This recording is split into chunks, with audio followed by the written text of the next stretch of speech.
Welcome to this GoBright functional configuration video covering an overview of the Settings tab. When you're starting to configure your GoBright portal, there's some important considerations. The main area for consideration is under the Settings tab.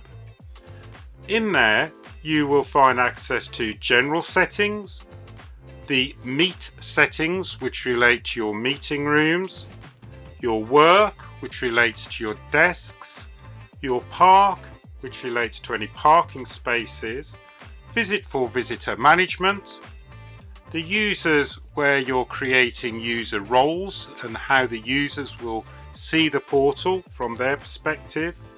You can influence the mapping, laying out the office, and you've also got the area for devices.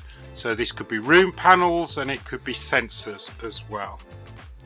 Each of these menus will have some key points. So under the general settings, you're looking at the language that will be used, as well as how long you want to keep data for retention, as well as how the users, are they using NFC for instance, then that would need ticking.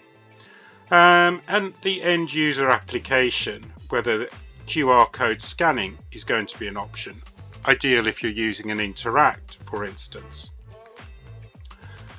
Within the general Meet, Work and Park, they're much the same, where you're creating the rooms and you're creating the room profiles as well, and it's the profiles that will influence how the rooms are going to react, and that's much the same, say, within the Work and Park area, and each of these will be covered in other videos.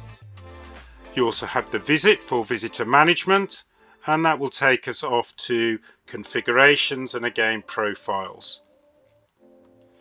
Within the users, then we are looking at the user roles and how we want those users to behave once they've got access to the portal and what they actually see as far as the office structure is concerned.